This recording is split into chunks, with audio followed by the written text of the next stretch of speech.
আলহামদুলিল্লাহ বন্যার পানি কমতে শুরু করেছে। আজকে কুমিল্লা ১৪ গ্রামের এই অবস্থা। পানি অনেকটা কমে গেছে ইনশাল্লাহ। সবাই সবার জন্য দোয়া করবেন। সবাই যারা যতটুকু আছে সাহায্য সুবিধা করেন। এই বাড়িতে কম উঠছে মনে হয় উঠছে। আসসালামু আলাইকুম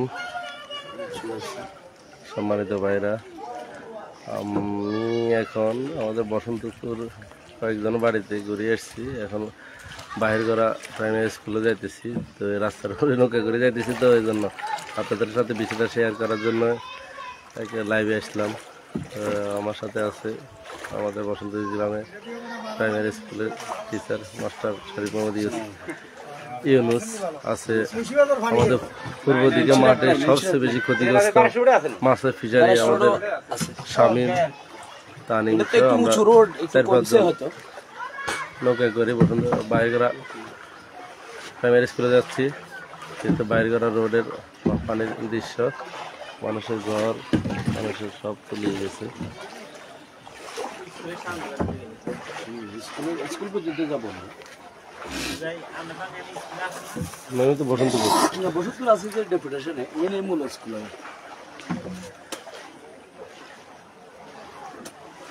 আসলে সবাই দোয়া ছাড়া আমাদের এখান থেকে পরিত্রাণের কোনো উপায় নাই।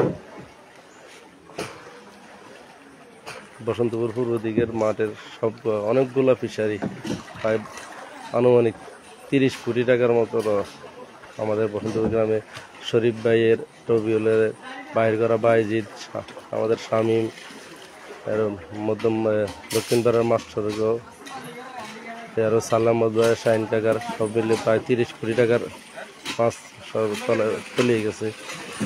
সাথে সাথে মানুষের বাড়ি ঘর সব তলিয়ে গেছে। বাইর করা দোকান, সামনে প্রাইমারি স্কুল বাইর করা, আমরা ওইদিকে যাচ্ছি। আমাদের দুপুরে আমাদের বসন্তপুর যে আশ্রয় কোনগুলাতে দুপুরে খাবার দিয়েছি, এবং কি রেড কিচেন থেকে কিছু শুকনো খাবার আসছে। আমরা দুপুরে বসন্তপুর আশ্রয় কেন্দ্রে কিছু শুকনো খাবারও বিতরণ করছি। তো আমরা যতটুকু সাধ্যে যতটুকু আছে সর্বোচ্চ চেষ্টা করতেছি। নিজেদের বিশ্রাম নাই, ঘুম নাই, পানি পাটা নষ্ট হয়ে গেছে। আপনাদের কাছে আসলে দোয়া পাচ্ছি। এটা আমরা এই নৌকা করে যাইতেছি পানি রাস্তার উপরে। আপনার বাড়িতে ঢুকছি না, বাইরের করে তো বসন্তপুর থেকে বেশি। বাহ, যে আসি, আচ্ছা আচ্ছা, আরে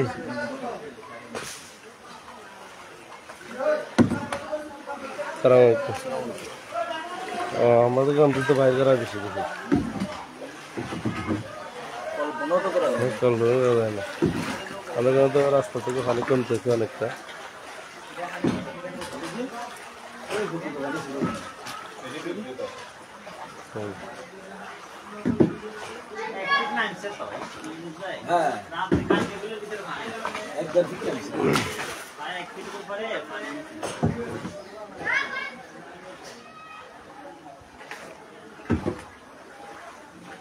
সামনে বাইরে করা প্রাইমারি স্কুল আশ্রয় কেন্দ্র আছে, এখানে যাচ্ছি আমরা।